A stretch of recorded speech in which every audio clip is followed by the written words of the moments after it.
cette famille, souvenez-vous de notre maman dans vos prières. Je vais inviter le prophète.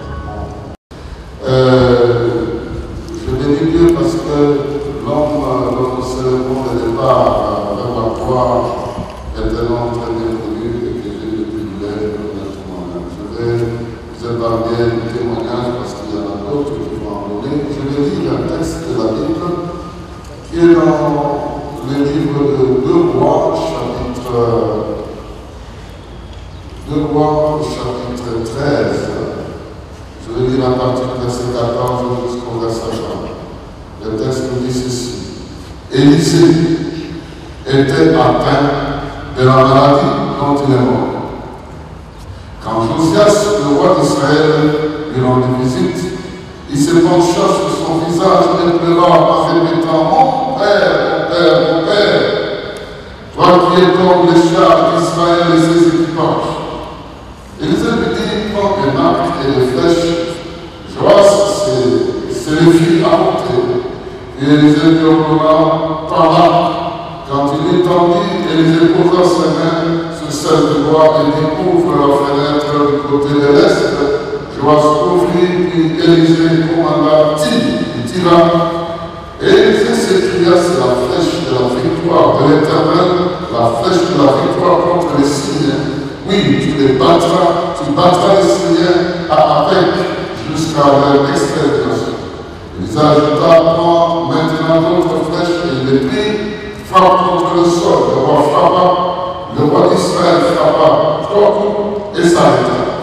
L'homme de Dieu se mit en colère contre lui en déclarant qu'il fallait frapper 5 ou 6 coups.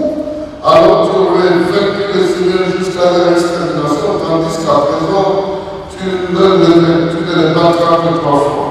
Élisée mourut et fut enterré. L'année suivante, les bandes de pillards moabites firent une incursion dans le pays.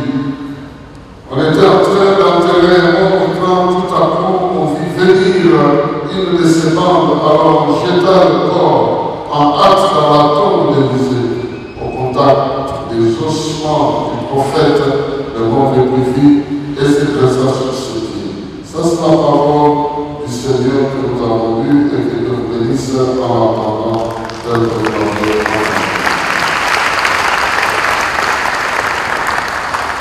Bien-aimé, je disais que je vais juste parler en quelques mots des avantages que nous avons à servir le Seigneur. Ici, nous sommes en train de parler de célébrer le pardonnement de Dieu. Je préfère aussi me référer à un homme de Dieu qui a existé et qui est aussi parti. Et la Bible nous dit qu'Élisée est tombé malade. Cette phrase-là, quand vous la lisez dans une autre langue, je peux la retraduire en disant Élisée a été attrapé, dominé par une maladie qui l'a tué. Donc c'est l'expression que la Bible montre que cet homme de Dieu a été attrapé par une maladie et la maladie a fini par le tuer. C'est très fort. C'est très fort. Mais retournons un peu pour voir 3 privilèges que nous avons de servir. Quel que soit ce qui nous arrive en fin de compte, nous avons des privilèges, nous avons des avantages de servir Dieu. Je vais en citer juste 3 pour le besoin de la cause, afin d'affermir notre foi et de nous faire comprendre que quoi qu'il arrive, le service que nous rendons à Dieu ne sera jamais oublié. Le premier avantage que nous avons à servir Dieu, c'est que notre vie devient un instrument entre les mains de Dieu et affecte tous les aspects de la vie. Imaginez-vous qu'en tant qu'être humain, votre vie ne sert plus à vous-même seulement, que votre vie devient un instrument pour affecter toutes les dimensions de la vie. Et pour le cas d'Élisée, nous pouvons citer toutes les dimensions de la vie autour de lui étant affectées par sa vie. Vous pouvez voir cet homme dont la maladie est en train de menacer jusqu'à la mort, c'est pas n'importe qui. Au niveau de son pays, même le système de défense de son pays a produit son impact. Dieu l'a utilisé, même dans le système de défense de son pays. On s'est rappelé qu'il était lui tout seul, comme le roi Joas est en train de le pleurer. Il dit, à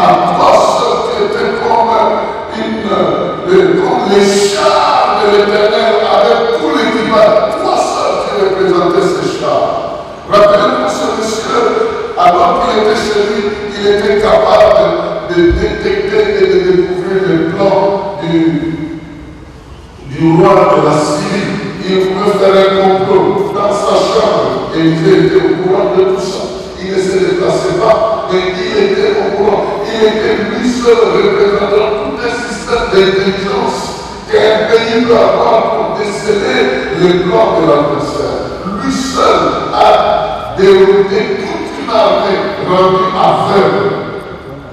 Imaginez-vous, toute une armée des Syriens rendue aveugle par cet homme qui, en tout cas, est en train de frémir derrière la maladie. Mais Dieu l'a utilisé pour le rendre utile. À ce point-là, du point de vue de la défense, le roi était calme parce qu'il savait qu'Élisée va prier. Dieu parlera au travers d'Élisée. Que nous soyons au courant ou pas, nous, serviteurs de Dieu, que nous nous rendions compte ou pas, Dieu t'utilisera toujours dans une dimension qui dépasse tes propres capacités, parce que Dieu est celui qui nous a appelés et Dieu est celui qui nous utilise. Il n'a pas été simplement utilisé sur le plan de la défense de son pays. Rappelez-vous, du point de vue économique, il est rare de trouver quelqu'un qui change le cours économique de son pays en un jour. La nourriture a changé de prix, les denrées ont changé de prix. Ils sont passés d'une crise mortelle à une abondance inexplicable en un jour, parce que ce monsieur s'est tenu et il a une dernière à la même qu'il aura dit. Alors que dans le pays, la crise avait atteint le niveau où les gens étaient en train de se manger. Le roi a appris par une femme qu'il a interpellé. Tu dois régler le problème avec mon ami ici parce que la crise étant ayant atteint cette dimension, même nous avons décidé de manger nos enfants. L'enfant passé, j'ai amené mon enfant, on l'a pris. Nous l'avons mangé, mais aujourd'hui, nous devons manger son enfant. Elle a fait disparaître son enfant. Demande-lui, toi en tant que roi, donne-lui l'ordre de donner son enfant pour qu'on les mange. Ça, c'est le niveau de la vie. Et le roi, ayant entendu ça, dit tout ça, ça vient d'Élisée. Il va accuser Élisée pour démontrer que sa vie était au service du peuple. Il va déclarer et déclencher une abondance qui est inexplicable, même économiquement. Dieu vous utilisera dans toutes les dimensions. Parce que notre vie dépend de lui et lui est illimité dans sa manière de nous utiliser. Rappelez-vous, médicalement parlant, Élisée a prié pour une femme stérile qui n'avait pas d'enfant et qui n'espérait même plus avoir des enfants. Et cette femme-là, la Sunamite qui l'a accueillie, va avoir un enfant. Cet enfant va mourir, mais au travers d'Élisée, l'enfant va retrouver. Dieu l'a utilisé socialement. Je peux évoquer tous les cas ici. Toute une population était en proie à une eau empoisonnée. Et Élisée va purifier ce eau-là. Et je vais passer les autres cas où même l'eau, le cadre environnemental, est devenu un cadre de guérison et de miracles. Excuse. Un général de l'armée étrangère se fait guérir dans le feu. Un adepte de sa part se fait voir le morceau de son hache, le fait surnager de l'eau, surnager de l'eau. Le monsieur prend le bateau, parce que la hache est tombée, c'est là-bas. Il place le bois là où la hache est tombée, le fer, sans s'occuper de la gravitation de quelqu'un, remonte sur la mer.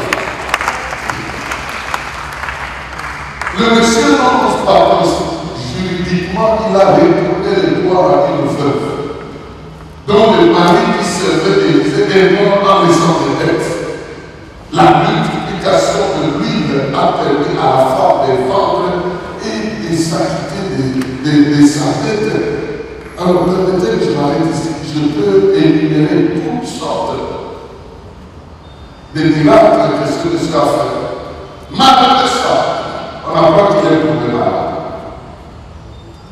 Mais il a été utilisé. Il a été employé dans un service que Dieu seul donnait, que Dieu seul dictait. Et je vais faire une parenthèse ici, pour montrer que nous sommes dans une époque bien plus supérieure que l'époque d'Élisée. Si Élisée devait se contenter d'une double portion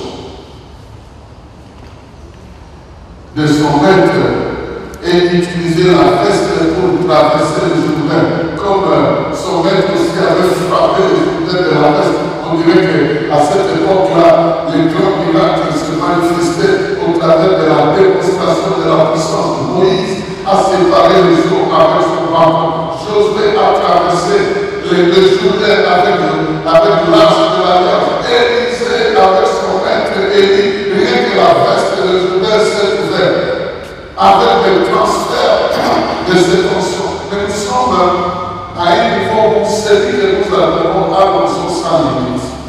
Et il n'a pas besoin d'ouvrir la mer. Il marche au-dessus de la mer. Il n'a pas besoin d'ouvrir les eaux pour que tu puisses passer. Il marche sur les eaux et il te donne le même pouvoir si tu en veux, comme Pierre a demandé si c'est pas ordonne que je vienne. Il a ordonné et le monsieur a marché sur le dos. Nous sommes à un niveau où nous n'avons pas besoin de symboles, mais la parole de Dieu est le seul symbole que nous laissons que nous répondons. L'homme de Dieu qui était allé là-bas, dont le corps était allé ici, a laissé la parole. Il a servi Dieu, il a servi son maître, pas avec un symbole de la main, pas avec un symbole de l'âge, pas avec un symbole de la veste, mais avec un symbole de la parole. S'il y a quelqu'un qui l'avait écouté, l'onction de l'enseignement qui sortait de la bouche de ce Dieu.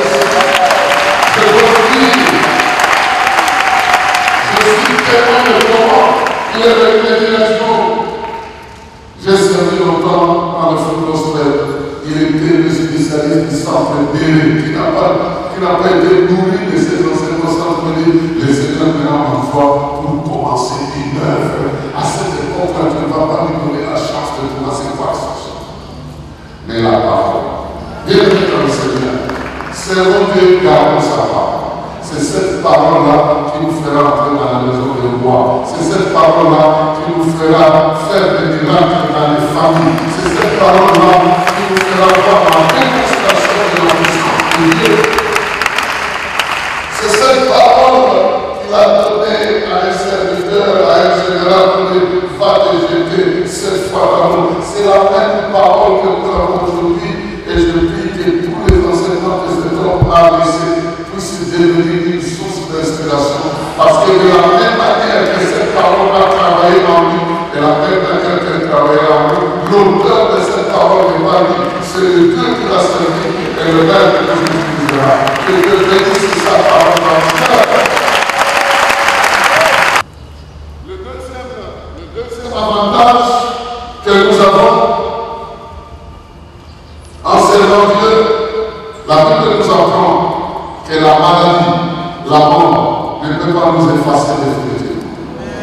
La maladie ne peut pas altérer notre puissance. La maladie ne peut pas altérer notre destinée. La mort ne peut pas nous effacer.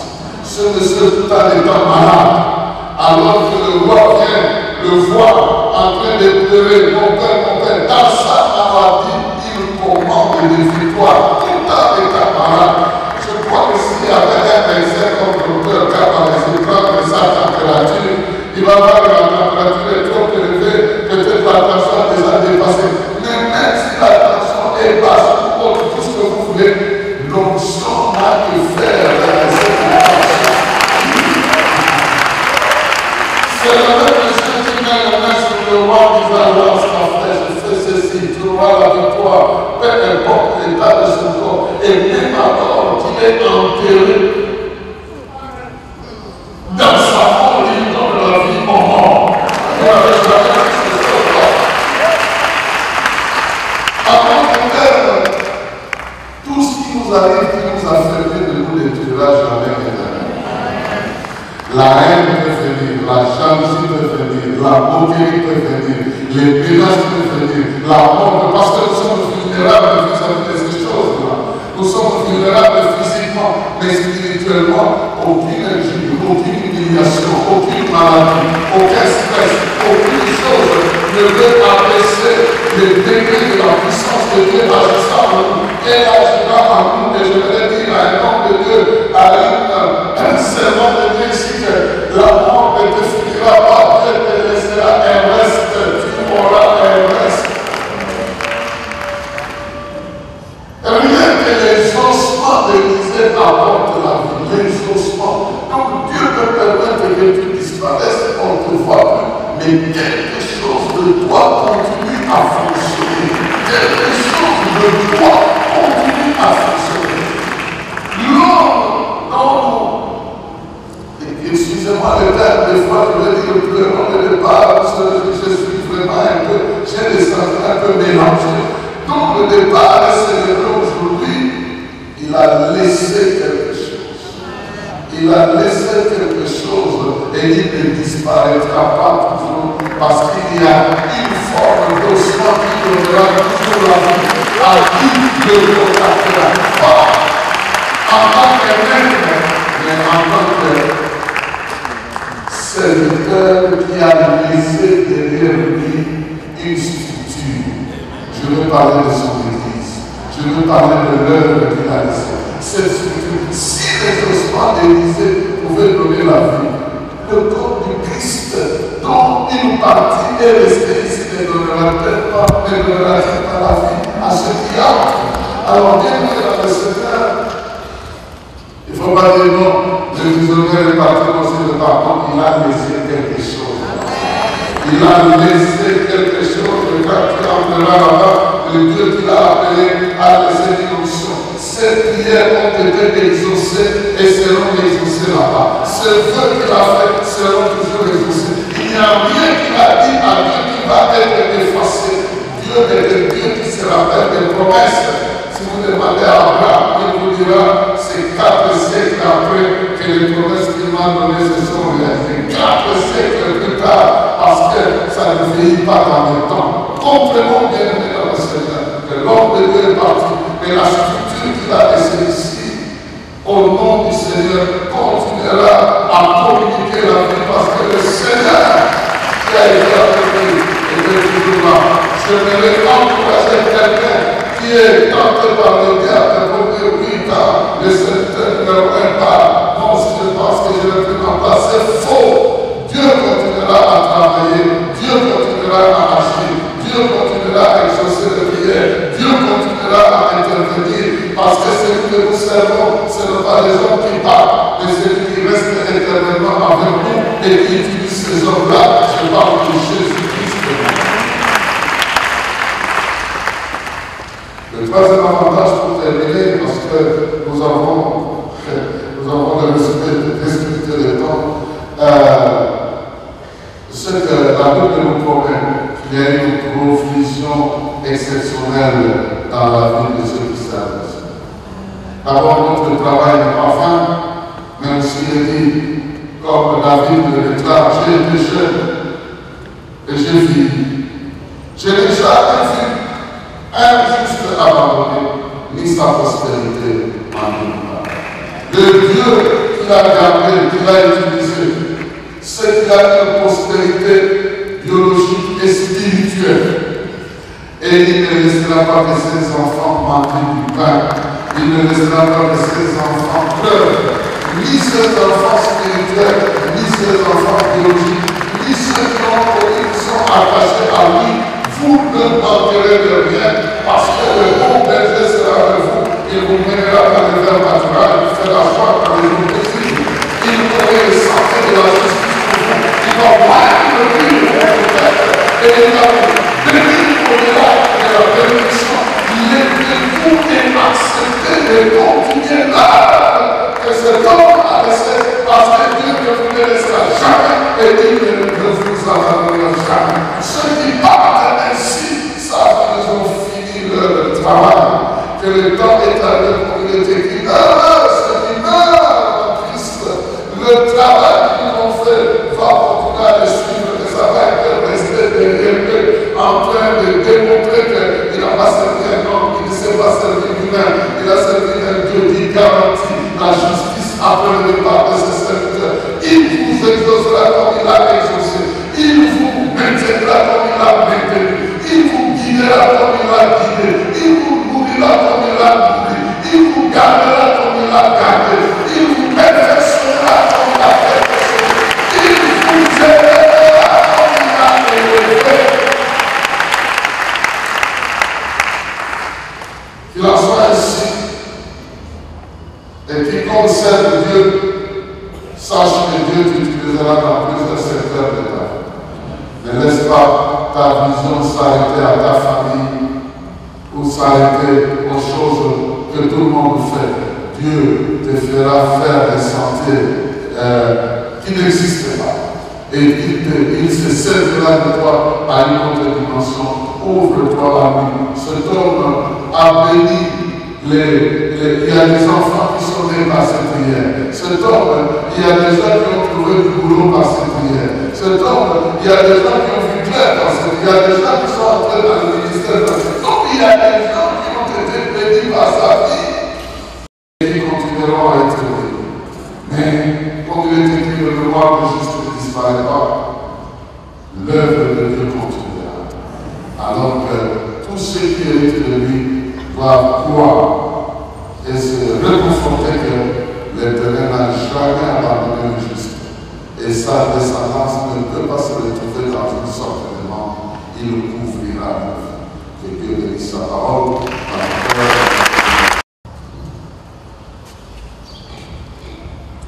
Nous demandons d'être dans une attitude de prière.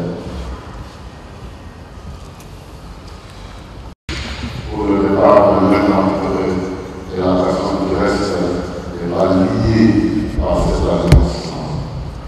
Nous allons donc prier pour la maman et demander la grâce particulière de Dieu de continuer de vivre sans se dire avec qui il a fait autant d'années.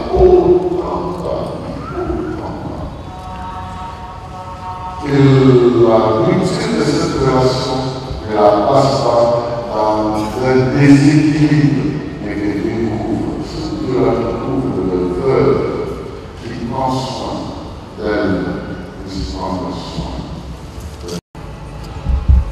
Père puissant, Créateur du ciel et de la terre, instigateur de toutes choses, l'origine, le soubassement et le fondement de toute famille.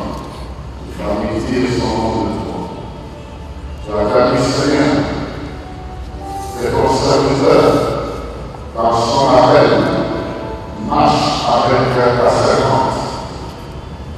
À un moment donné, contre tout et malgré tout, ton serviteur a fini sa course, mais ta servante n'a pas encore fini sa course. Voilà pourquoi, Seigneur, nous voulons élever mon frère pour demander une grâce particulière, une dépendance de toi, de Dieu qui couvre, qui est rempli de l'ombre de ta grâce et de ton pouvoir. Là où on pouvait l'écraser comme une veuve parce qu'elle n'a pas de couverture de l'entier, le chef et la tête, c'est toi, Seigneur, qui prend la défense. Là où elle s'est terminée, ça ne va pas faire, c'est toi qui l'entendras. C'est ta foi qui l'entendra. C'est ton pouvoir qui couronnera le prochain succès que tu donneras dans sa vie. C'est ta main qui la conduira sur le chemin, qui calmera ses inquiétudes, qui bandera ses traits, qui soignera ses émotions et qui dominera la ses souvenirs. Rien qu'à la de choses qui peuvent l'aider à avancer et à trouver la âme. Nous restons fortes de l'âme de la nécessité des inquiétudes à cause du départ de ton serviteur. Mais nous proclamons la promesse au nom de Jésus. Par la même façon, parce que le Dieu qui t'a permis, tu as permis que, contre son gré, l'homme qui a été avec lui retourne auprès de toi et que ces alliances s'arrêtent. Symboliquement, nous savons que nous pouvons de l'alliance. Mais ce qui s'est passé dans leur vie, c'est la vie est passée ni côté ni en.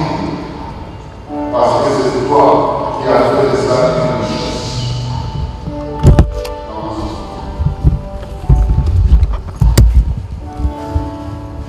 Ceci est une preuve que vous avez vécu ensemble jusqu'à ce qu'elle avance. C'est un modèle que vous donnez à cette génération ici. De rester engagé, de rester soudé, de rester fidèle. Maintenant, ce Dieu-là, qui hier a décidé de vous écrire, aujourd'hui a décidé de vendre l'un d'entre vous. Nous nous tournons derrière sa souveraineté. Effectivement aussi. C'est pareil.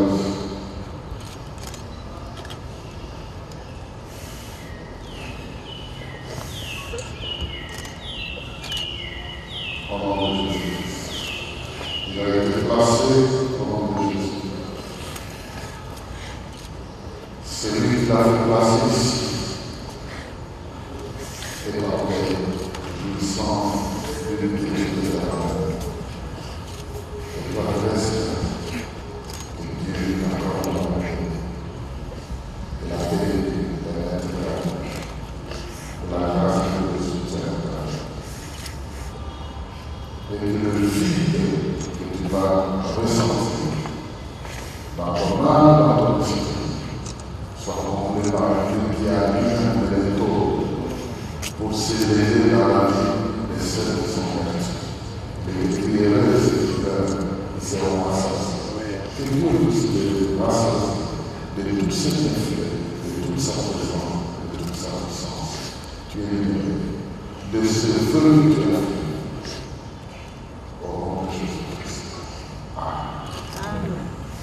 Nous allons donner aux enfants.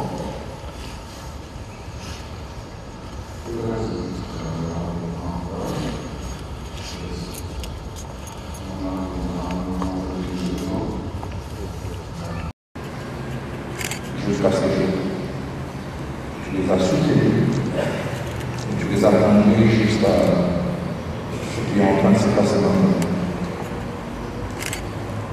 Tu gardes la mémoire de cet homme qui a été leur père, leur géniteur, mais aussi leur pasteur. Qu'ils honorent sa mémoire et son nom, et qu'ils puissent continuer à être soudés et unis. Ils ont plus que jamais besoin d'être soudés les uns avec les autres. Mais aussi comme les enfants, Seigneur, qu'ils prennent soin de leur maman. Ils prennent le temps de prendre ses nouvelles, de la visiter, même au moins. Parce que comme ton serviteur l'a dit, perdre un conjoint n'est pas si facile. Merci. Merci. La parole est là qu'une maison divisée contre elle-même ne peut subsister. Et un royaume divisé contre lui ne peut subsister. C'est que la division ne vient jamais sans. Comme je l'ai dit, toi l'auteur de l'unité que tu as scène dans cette famille dans le cœur. Quelle est ma prière en ce jour au nom de Jésus.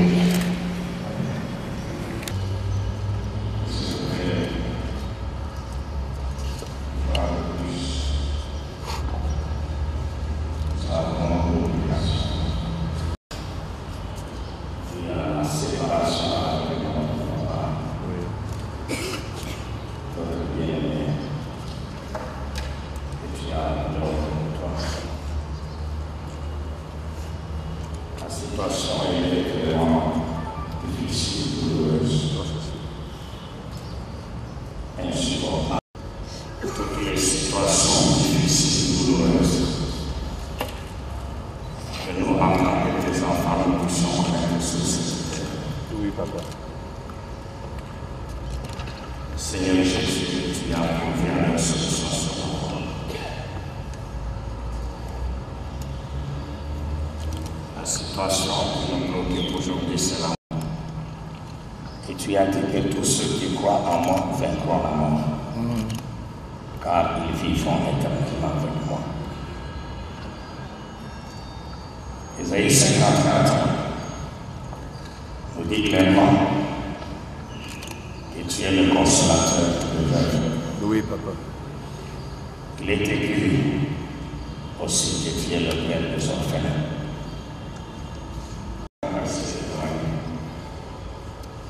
Cette montagne nous a regardé quelque chose à regardé. Nous avons prié. Nous avons regardé sa guérison.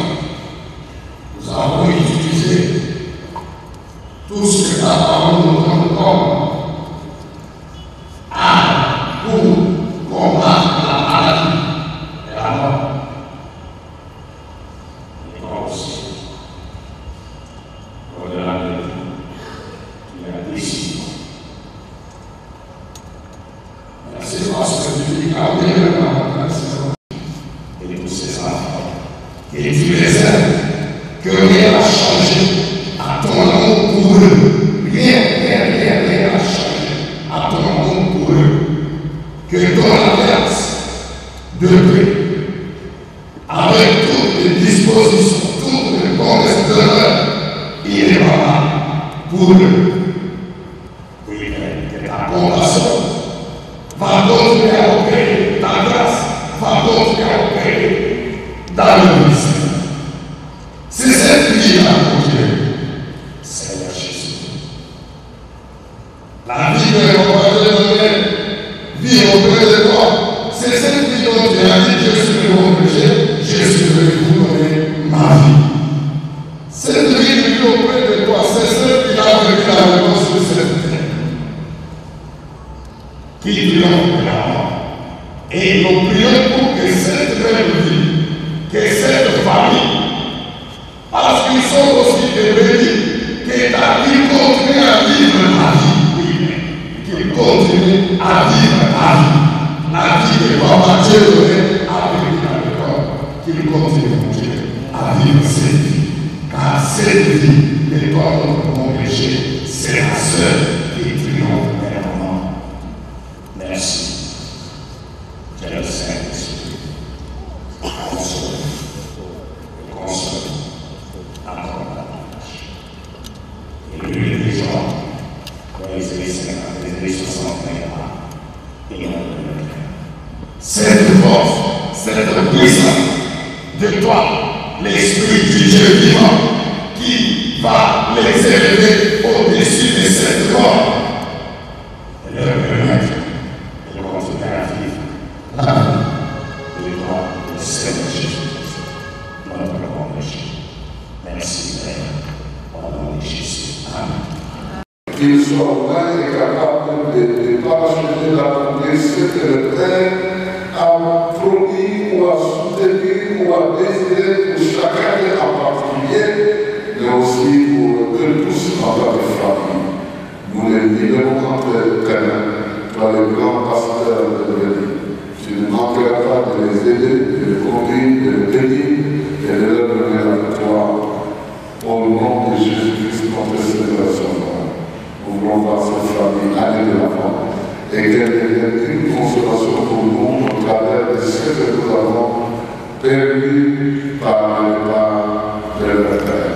Au nom de Jésus-Christ. Amen.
André, chers frères et sœurs, je voudrais tout d'abord exprimer ma gratitude et dire un grand merci au nom de toute la famille, au nom de la grande communauté Cité des Refuges et en mon nom personnel, pour d'innombrables expressions de condoléances, pour de correspondances, le courrier électronique, le coup de téléphone et pour votre présence ici à l'occasion de ce moment aussi soudain.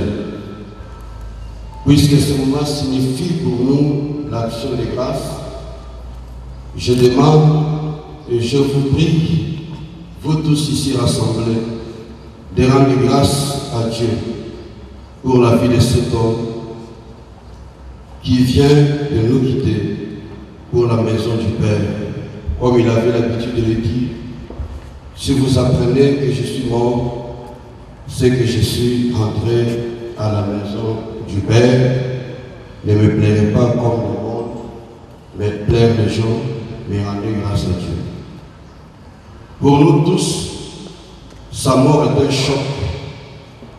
Cette mort prématurée, selon les paroles du psalmiste, au milieu de mes jours, en pleine force humaine.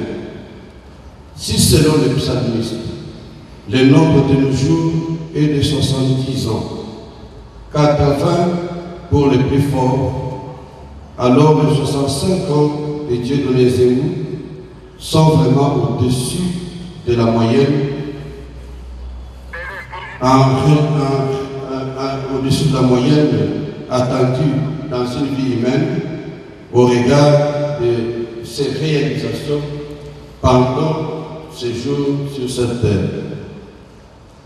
Je me sens libre ici de dire, d'après ma compréhension bien sûr, et avec votre accord, et convaincu que c'est pleinement justifié, que devant nous repose une personne qui a vécu humainement parlant, non une mais 3 vies, non 2 mais 3, car l'apôtre Dieudonné Zemmour a ignoré la fatigue, le répit, le repos, ne s'est jamais couché avant minuit et n'a jamais attendu le lever du soleil dans sa chambre.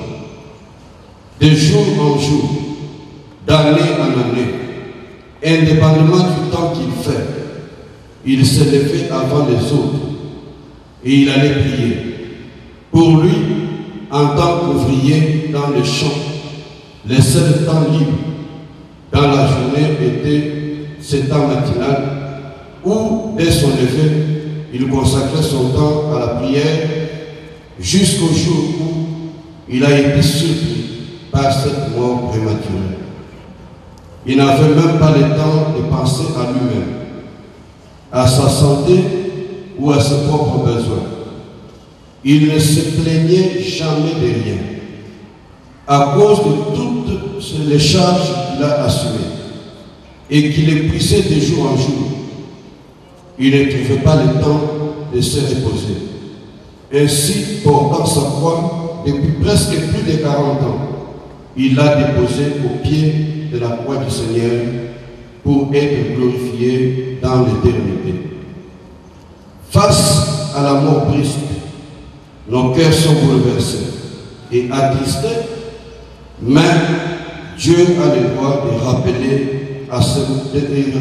de ce monde à lui, dans la patrie éternelle, qui il veut, quand il veut, d'où il veut et à la manière qu'il veut.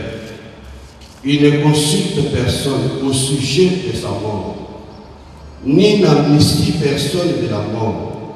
Il est le créateur de notre corps et de notre âme, le maître absolu du temps et de l'éternité, de ces espaces matériels et des sphères spirituelles.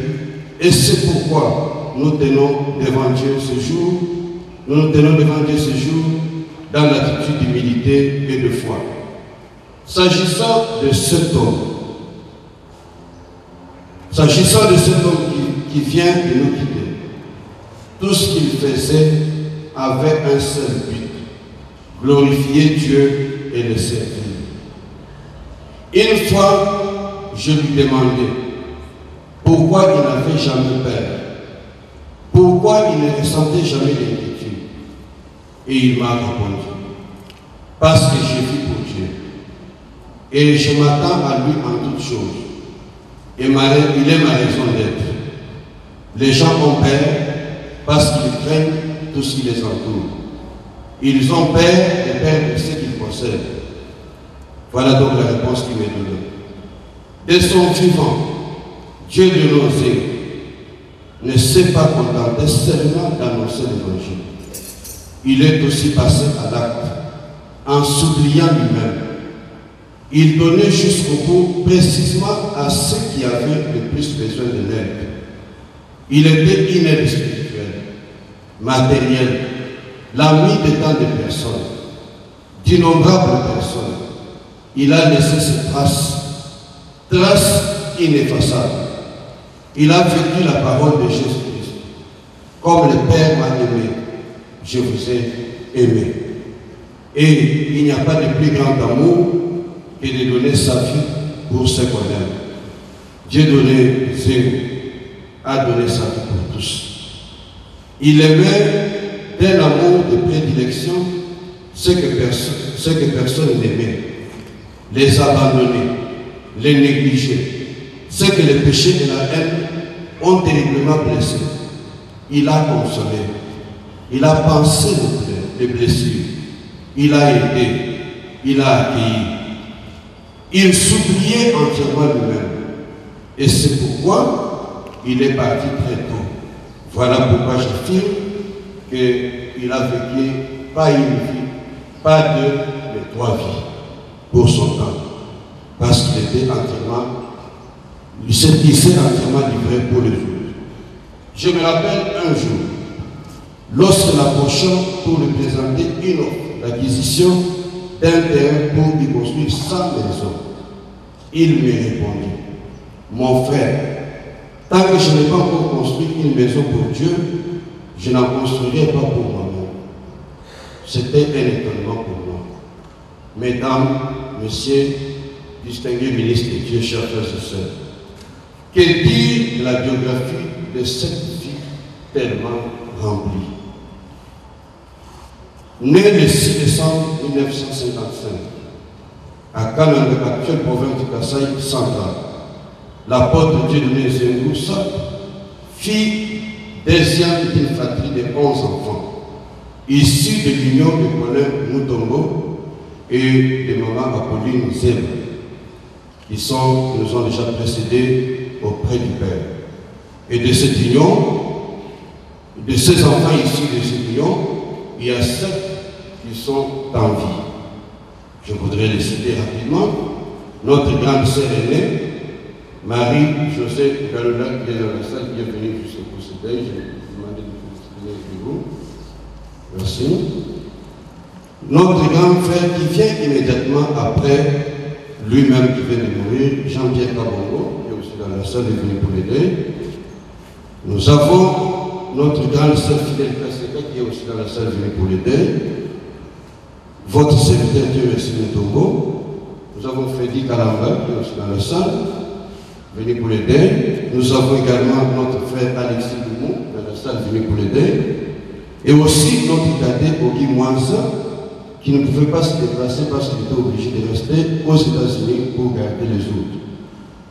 Les cursus scolaires et académiques de l'apôtre Dieudonné Zengou l'a amené tout autour de l'école de Dieu à l'Athénée de Mbouji, de l'école de Dieu et Athénée de Mboujimaï dans le Kasaï oriental, en passant par l'Athénée de Ibanda de Bukavu dans le sud Kivu, à l'Université nationale du Zaïre, campus de Lubumbashi, actuellement Université de Lubumbashi, dans la province du Haut-Katanga, d'où il obtint le titre de licencié agrégé en lettres, option linguistique et culture africaine en 1983. Sur le plan post-universitaire, il fit des dentaires d'une maîtrise en littérature française de l'Université de Lille en France et d'un doctorat en théologie pratique de l'Université de Memphis en Tennessee aux États-Unis. Sur le plan marital, il fit marier à Sophie Zengo, pour laquelle on vient de parler tout à l'heure, née Kabinamboui, depuis le 31 août 1980. Et de leur union naquirent 6 enfants, à savoir le pasteur Trésor Zengo Mutombo, qui présentement ne pouvait pas faire le déplacement parce qu'il était obligé de rester avec l'assemblée qui est à Dallas, au Texas. Nous avons Élie Zengo Bouyi, il est présent dans la salle. Nous avons Grâce Zengo Zeba, qui est dans la salle. Nous avons Sarah Zengo Beta, qui est aux États-Unis, n'a pas su se déplacer parce qu'elle a terminé famille. Et au lendemain du jour où elle a reçu le message de la mort de son père, elle a accouché également. Elle a juste un bébé entre les mains et ne pouvait pas se déplacer. Nous avons Merveille Zengo, qui est également Zengo Sap comme son père, et notre petite cadette, sa fille chérie, Loïs Zengo, qui est aussi dans le sol. Il était également grand-père, je viens de vous dire, et sa fille Sarah venait de mettre au monde, et Trésor, son fils aîné, le pasteur Trésor, il a aussi des enfants. Ayant rencontré Christ dans des circonstances particulièrement difficiles, comme il avait l'habitude de l'expliquer lui-même, alors qu'il était au début de ses études universitaires en 1977, il s'engagea aussitôt avec zèle au service du Seigneur au sein d'un groupe public universitaire à l'université de Lubumbashi. Au sortir de l'université, il fut recruté par la générale de carrière mine, chez Camille, lui offrant un plan de carrière et de compensation bien enviable à l'époque. Dans la foulée, il fut amené par Dieu à prendre une décision que plus d'un considérait comme étant de la folie. Renoncer au travail séculier et s'embarquer dans une aventure incertaine avec Dieu d'après les hommes. Ce choix ne fut pas facile pour lui, car ça n'est suivi des années de souffrance et de privations qui ont constitué une grande école de la marche par la foi, où il fallait s'attendre de Dieu en tout à tel point que donne-nous les pains de ce jour, au-delà d'être scripturaire et de devenir du vécu quotidien.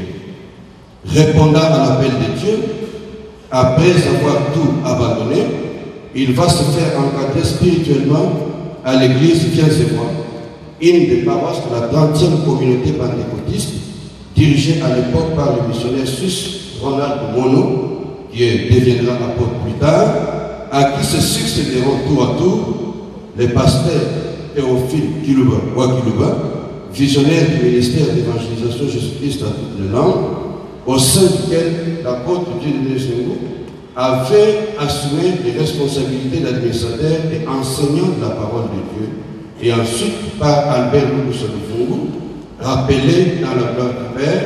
Ce dernier aura joué un rôle de première importance dans le ministère de l'apôtre Dieudonné Zengo.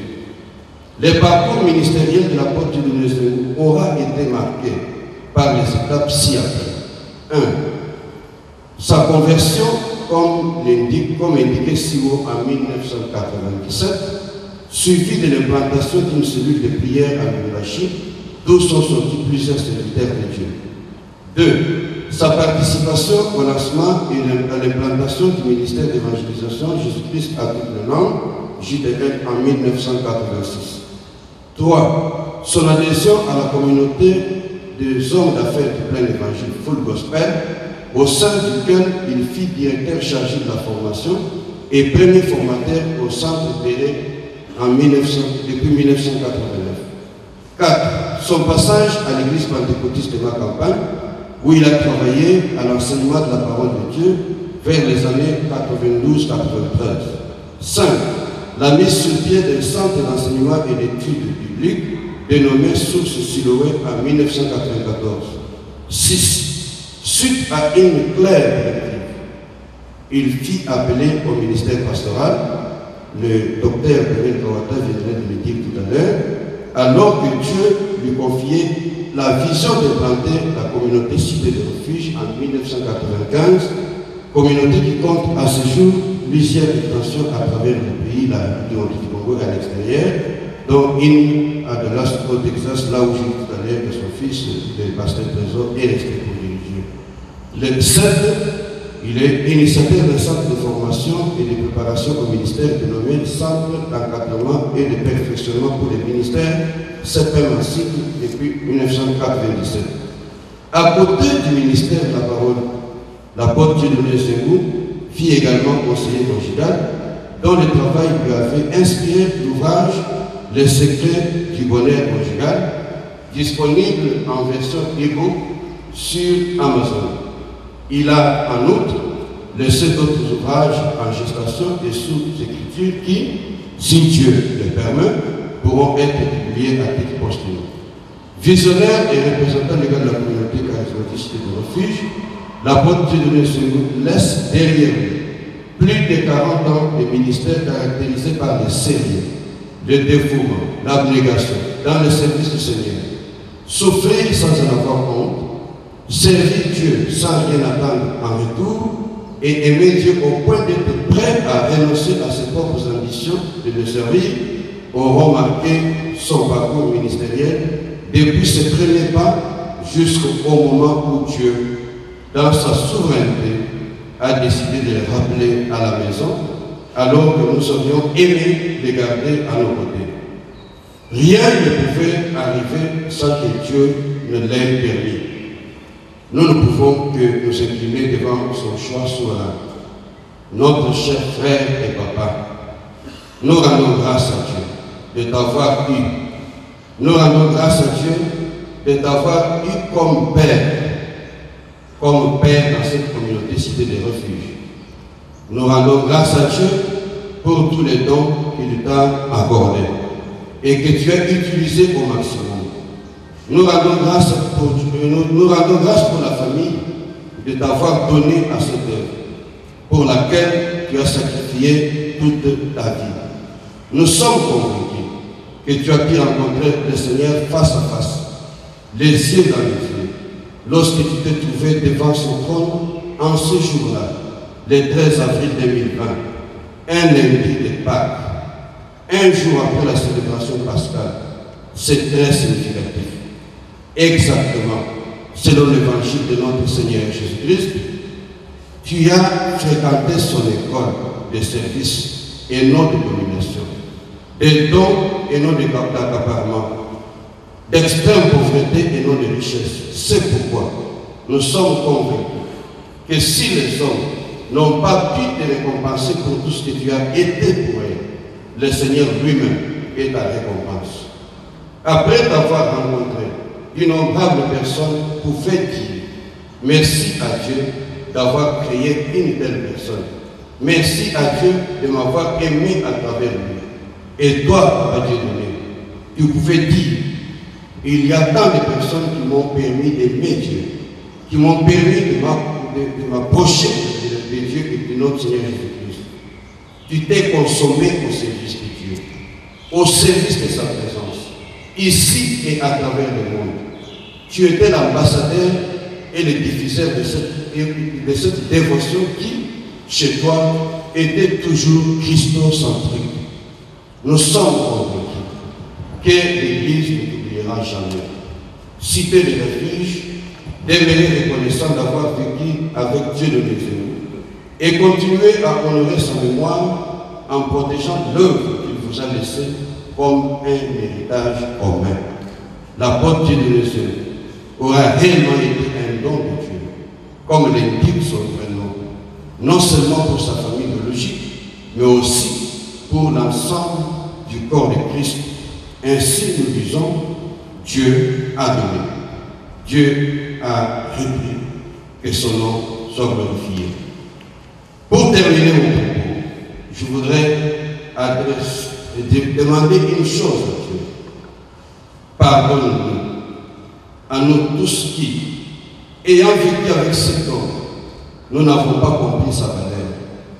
Pardonne-nous Si dans nos regards, il y a eu de l'incompréhension vis-à-vis de ton serviteur, qui s'est pourtant sacrifié pour nous, parcourant souvent de longues distances, toujours entre deux avions, jusqu'à croiser la mort. Tout cela pour nous. Mais certains ne l'ont peut-être pas compris. Il a été et voulu être jusqu'au bout ce que Dieu voulait de lui. Seigneur, notre Dieu, ils ne l'ont peut-être pas compris. Tu l'as repris auprès de toi. Ô Père, il nous a dévancés. Pardonne-nous. Apôtre de Jésus. Tu nous as dévancés, mais tu restes dans nos cœurs. Pour toujours. Lié à nous. C'est pourquoi nous disons encore merci. Amen.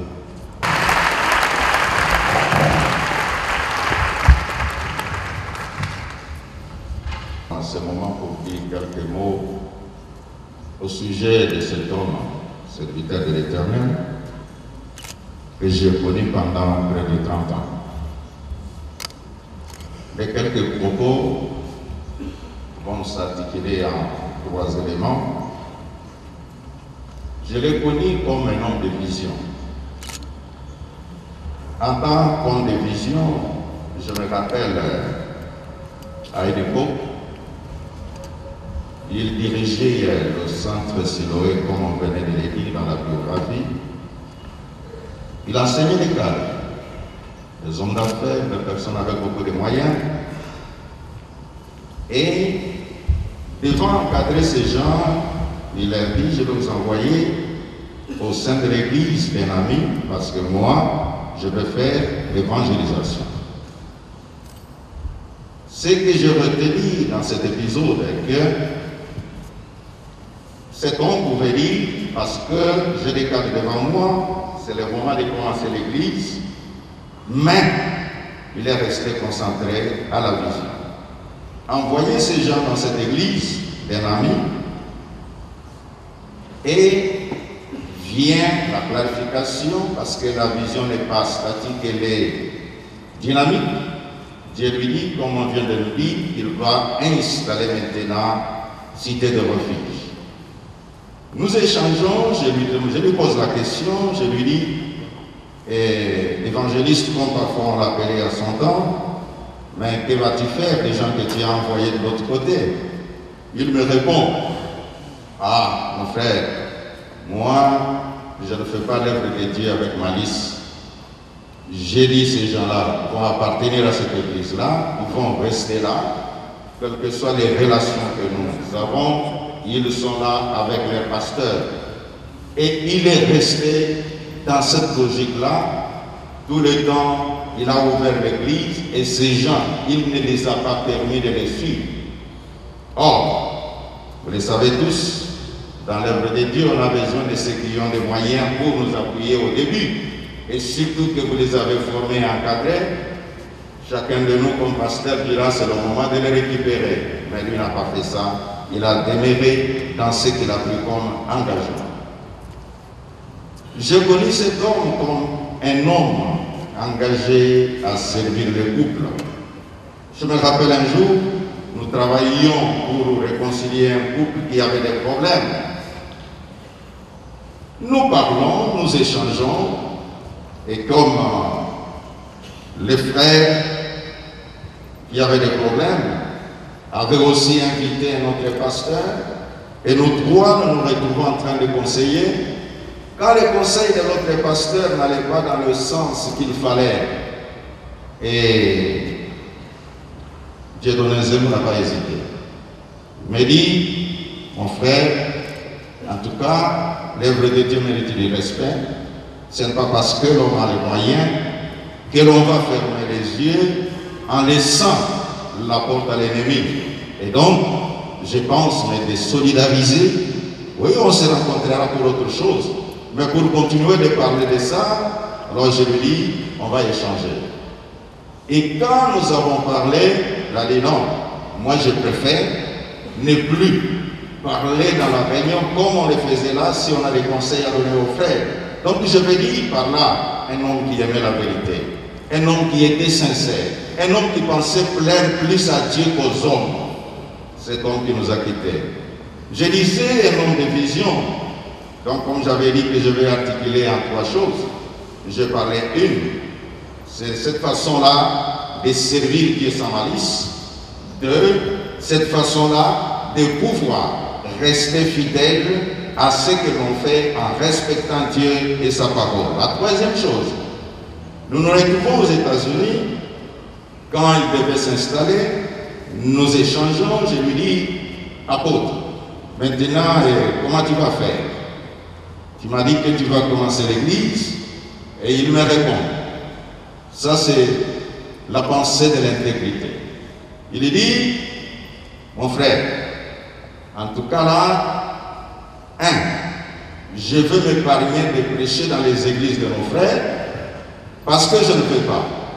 Quand j'installe mon église, et l'autre dise, il a fait la pêche à l'aquarium comme on aime appeler en termes de pasteur.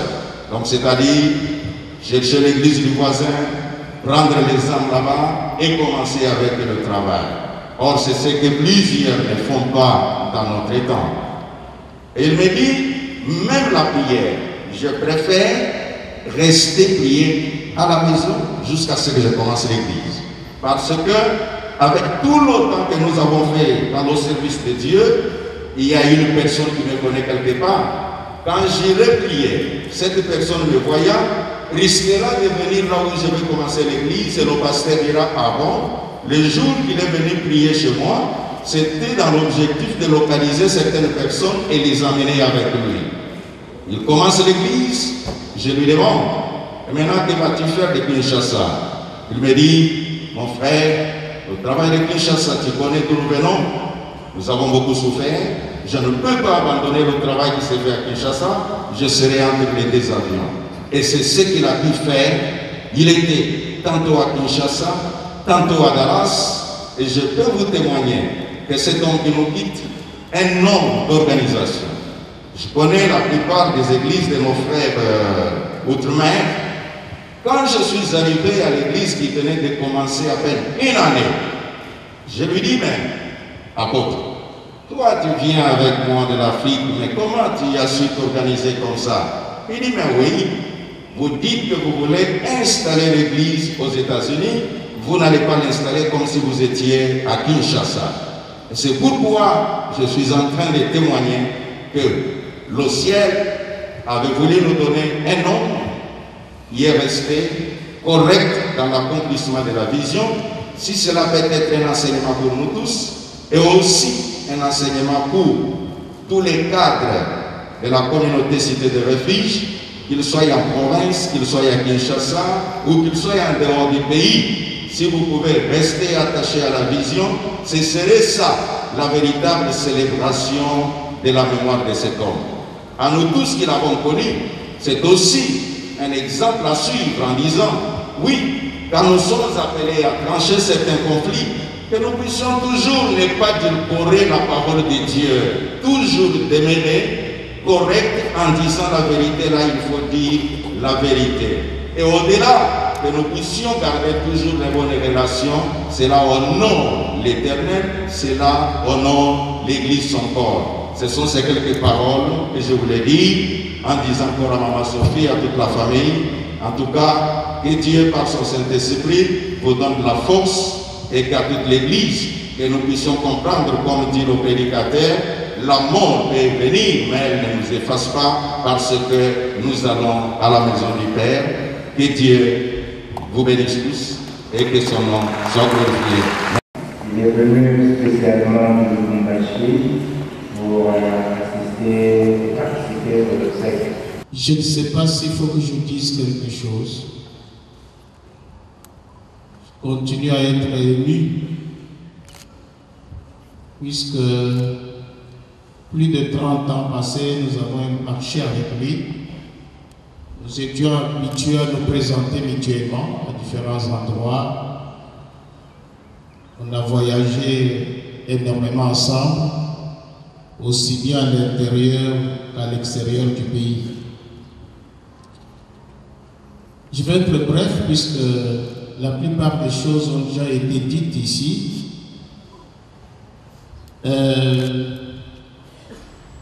Quand on considère la lettre de l'apôtre Paul aux Philippiens chapitre 4, pour ne prendre que le verset 9, Paul dit ceci: ce que vous avez appris, reçu et entendu de moi, et ce que vous avez vu en moi, pratiquez-le. Et le Dieu de paix sera avec vous. Ce verset résume ce que doit être un homme de Dieu, c'est-à-dire ce qu'il est, ce qu'il a comme vie, ce qu'il mène comme vie, ce qu'il a comme témoignage, mais aussi l'exercice de son ministère. Chez notre bien-aimé Dieudonné Zengou, j'ai remarqué, souvent quand nous exploitons ce verset-là, nous faisons la part chose, on parle de l'homme de Dieu, sa vie, etc., mais aussi son ministère. Mais chez lui, j'ai trouvé un chevauchement entre ce qu'il était et ce qu'il avait comme ministère, qui est le ministère apostolique.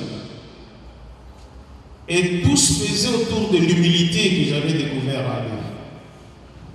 Très jeunes que nous étions, personne de nous n'avait recherché à être appelé pasteur, docteur, apôtre. Nous avions plutôt appris ensemble à dire que quand tu travailles fidèlement, ton travail te justifie. Et ton ministère est reconnu à partir du travail. Et c'est ce qui a été bien donné. Quand il est devenu apôtre, il ne l'a pas recherché. Moi, j'ai constaté seulement qu'il était un bon exégète des Écritures. Il quittait difficilement un verset biblique quand il le développe. Il peut faire même une semaine sur un verset. Il va en profondeur, il creuse. Et c'est tout ce que je savais de lui. Mais au fur et à mesure que cela s'est développé, j'ai constaté qu'il y avait maintenant des miracles qui accompagnaient son ministère, mais lui-même n'en parlait pas, il ne faisait aucune mention. Un jour, il a commencé à avoir mal aux yeux et on lui a prescrit les lunettes.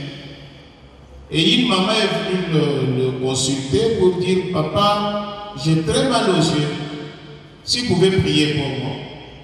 Pendant qu'il priait avec imposition de main sur cette personne-là, lui-même était aussi guéri de ses yeux. La maman là ne savait pas, elle s'est levée, elle était guérie, elle a abandonné ses lunettes, je ne sais pas si elle a encore à la cité des refuges, puisque nous sommes déjà partis de Kinshasa. Mais, curieusement, il m'appelle, il dit: tu sais que je ne peux plus porter maintenant des lunettes, je suis guéri à la suite de ceci.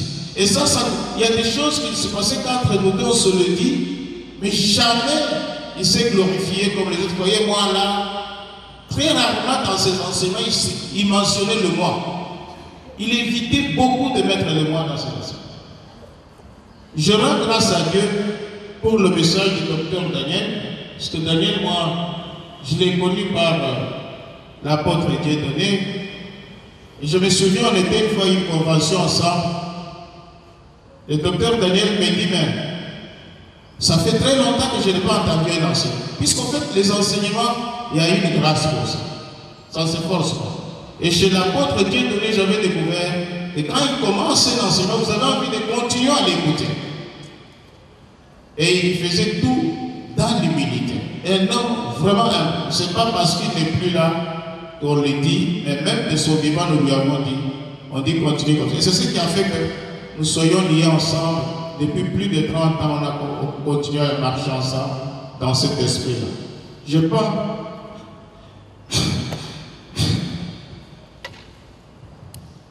Je n'ai pas envie de continuer. Merci.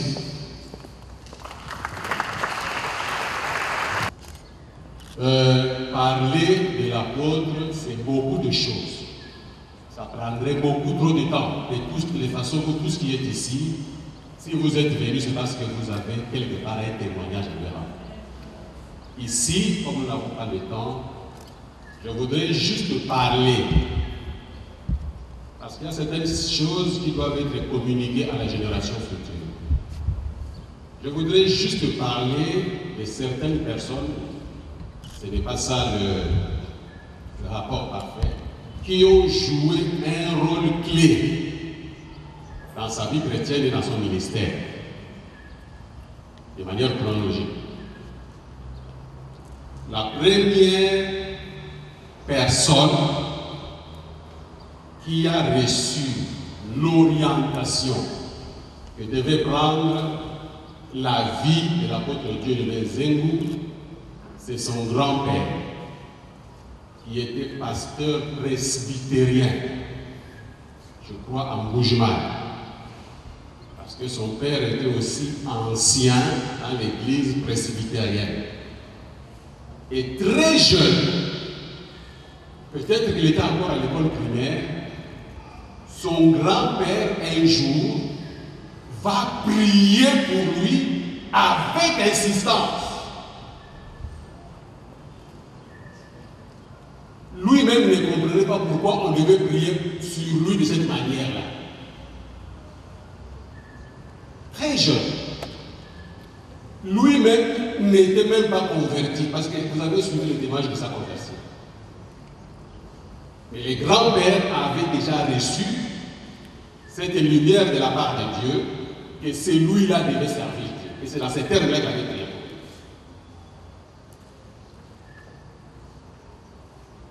Ça, c'est la première chose. La deuxième chose, il y a une maman qui nous a quittés en la personne de Viviane Imba. Je crois que son mari doit être dans la salle, le pasteur Louis Imba. C'est cette maman qui va le croiser ivre. Là, c'était déjà le Lubumbashi. Donc, il venait de quitter Boujmaï, il venait de quitter Bukavu, et il est à Lubumbashi. C'est cette maman qui va le conduire, le tenant à la main, jusqu'à un endroit où une prière était organisée. De sa bouche, il m'a dit, je ne sais pas ce qui m'a retenu. Parce que ce que j'aurais pu dire à cette jeune fille, si je l'avais prononcé, il s'est dit, je crois que j'aurais eu du mal à me le pardonner moi-même. C'est donc cette maman Viviane que j'ai connue, nous avons été très proches. Elle est morte il n'y a pas longtemps. C'est donc elle qui va l'amener à l'endroit où il va vraiment se convertir au Seigneur. Et sa conversion, je dirais, était spectaculaire. Il s'est manifesté des charismes impressionnants, rares, qu'on trouve de nos jours. Je vous donne juste un exemple. Un jour, pendant que j'étais en train de prier dans leur petit groupe, parce qu'après sa conversion, il a fait un petit groupe de prière au Bel-Air. Dans leur petit groupe, ils étaient en train de prier dans une maison. Et dans la maison où ils priaient, il y avait, je crois, une femme, je ne me rappelle pas très bien, qui était malade dans l'une des chambres de la maison. Et lui priait les yeux fermés. Les yeux fermés, il a commencé à marcher, se dirigeant vers la porte qui donnait à un couloir, les yeux fermés. Il ouvre la porte, il entre dans le couloir, les yeux fermés. Orienté par l'esprit, il rentre jusque dans la chambre où se trouvait la personne malade, les yeux fermés, et il va jusque sur le lit où était couché le malade, il va prier pour lui, et le malade était guéri. Vous pouvez comprendre le genre de charisme qu'il avait développé. C'était un homme très humble, parce que si c'était peut-être nous, ce serait la chanson dans toutes nos prédications. Voilà donc ce qu'a été sa conversion. Après cela, il va quitter son petit groupe biblique de Bel-Air. Conduit par Dieu, il va s'engager dans l'église Viens et Vois à Lubumbashi. Et quand il arrive dans cette église, lui et le pasteur Louis Kimba ici présent, avec leur petit groupe, ils s'asseyaient toujours au même endroit. C'est là que le pasteur Kyungu Pierre, qui alors était dirigeant de la chorale au sein de l'église Viens et Vois, va venir les prendre pour les introduire dans sa chorale. Et maintenant, dans la chorale, le pasteur Kyungu Pierre avait l'habitude d'organiser des veillées de prières pour préparer le culte. Des veillées de prières, la chorale, pour être prêt spirituellement dans le culte. Et dans ces veillées, il faisait des partages. C'est comme ça que un jour, l'apôtre Zengu, frère à l'époque, va commencer aussi à partager sur la parole, ce qui va impressionner le pasteur Kyungu qui à l'époque n'était qu'ancien. Et c'est donc l'ancien Kyungu qui va aller voir le pasteur de l'église à l'époque, Kiluba et Lukusa, Albert, qui va leur parler d'un jeune homme. Je souhaiterais vraiment que vous puissiez lui donner la parole dans la grande assemblée. Kyungu ayant un bon témoignage, un homme sérieux, c'est comme ça qu'on va lui donner la parole pour la première fois dans la grande assemblée de Viens et Vois. Il a impressionné par, comme on vient de nous le dire, un prédicateur que j'avais toujours aimé écouter. Parce que quand il prend la parole, il vous édifie. Vous savez, il y a des prédications, on entend que du bruit, juste pour occuper les temps. Mais lui, dans n'importe quel cas, quand il prend la parole, il vous édifie. Jusqu'à la dernière de ces prédications de Jésus, il était comme ça. Et ça va donc impressionner les pasteurs, et il va donc devenir un des prédicateurs réguliers au sein des vieilles. Le mouvement du pasteur Kiluba, qui commençait par une intercession, voilà, JTL, va donc quitter Viens et Vois pour aller s'installer comme un mouvement indépendant. De la bouche du pasteur Albert Lukusa, j'ai entendu que c'est lui, le pasteur Lukusa, qui avait demandé à Nzelu d'accompagner Kiluba parce qu'il voulait que ce mouvement-là puisse être équilibré. Il va donc, ça je l'ai entendu de la bouche du pasteur Albert Lukusa, il va donc aller avec le pasteur Kiluba, il va rester, je crois, 3 ans, en étant un couple, son plus proche collaborateur. Après les 3 ans, il a été convaincu qu'il devait partir. Et il est parti. Et je crois que ses relations avec le pasteur Kiluba se sont arrêtées là. Mais avec le pasteur Albert Lukusa, ils vont rester liés jusqu'à la mort du pasteur Albert Lukusa, qu'il a toujours considéré comme son père. Vous savez qu'à la mort du pasteur Lukusa, cet homme de Dieu a été beaucoup dérangé, beaucoup persécuté. Et des gens se sont réjouis des difficultés qu'il a eues. C'est mauvais pour des enfants de Dieu, il faut le rappeler ici. Et Louis Nzengu, je l'ai vu soutenir le pasteur Albert Lukusa. Je ne l'ai jamais entendu prononcer le moindre mal contre cet homme de Dieu. Après cela, il va venir à Kinshasa. Il arrive à Kinshasa, il a travaillé dans beaucoup de mouvements, full gospel, ainsi de suite. Mais une autre étape encore va marquer sa vie de ministère, c'est l'arrivée de l'apôtre Samuel Njé Obaker à Kinshasa en 1995. C'est là que nos chemins se sont croisés. Nous sommes donc partis. L'apôtre Berthe était là, à la salle Mongita, où se tenait la première intervention de l'apôtre Obaker. Je crois que nous étions avec mon ami le pasteur Ejiba. Et le premier message de l'apôtre Obaker était intitulé « Le péché de Dieu ». À la sortie, Nzambe va me dire, mon frère, quand l'apôtre parlait, à un moment donné, je me suis senti seul dans la salle face à lui. Il a été tellement marqué par le passage de cet homme de Dieu, moi compris. Et donc c'est lui, l'apôtre Ouaké, qui un jour à l'an 2000, pendant qu'il était au Cameroun, Dieu va lui donner l'instruction de quitter le Cameroun et de venir à Kinshasa pour qu'il soit ordonné apôtre. Et je crois que c'était son dernier voyage, parce que l'apôtre Ouaké va mourir en 2002. L'ordination terminée, le jour suivant, je l'ai appelé Postoloa Bayuda. Il m'a dit, ah mon frère, je te dis sincèrement, hein, ce nom d'apôtre ne me plaît pas. Hein. Donc il était gêné au début qu'on l'appelle apôtre. C'est progressivement qu'il s'est habitué à ça. Et si vous regardez son parcours, vous pouvez vous rendre compte que c'était effectivement un apôtre. On connaît son histoire, on sait comment il est devenu.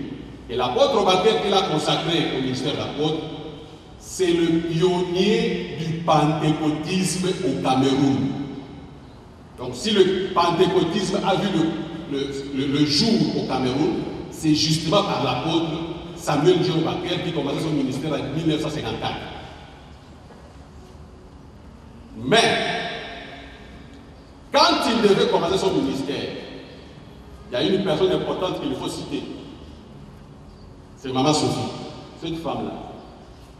Elle a vécu tous les hauts et les bas. Je ne sais pas si vous pouvez vous rendre compte, un cadre à la Gécamine, universitaire. Gécamine, c'est la carrière, et pas n'importe quelle carrière. Dieu lui dit de laisser tomber. N'ayant aucune église à diriger, n'ayant aucun revenu provenant des offrandes, Dieu lui dit de tout laisser et de le servir. Et il a obéi. Même sa femme a eu du mal à le comprendre. Même dans sa belle famille, ils ont failli arracher leur fille.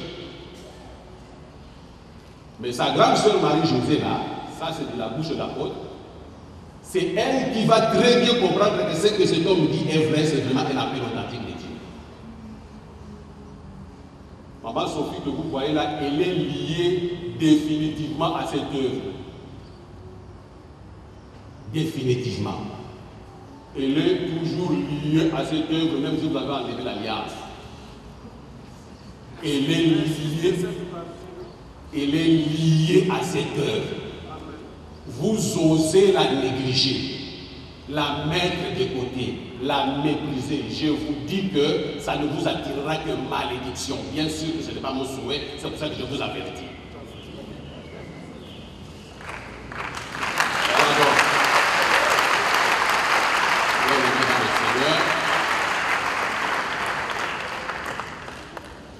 Voilà donc, bien aimé dans le Seigneur, l'homme que Dieu nous a attaché. Si nous sommes tous présents en ce lieu, c'est que si les élections devaient être organisées pour que Dieu consulte la majorité, je crois que nous tous là, nous allions parler fort. Même si nous avons parlé fort dans les prières, Dieu est souverain et il sait pourquoi il a voulu le prendre en ce moment. Que Dieu vous bénisse.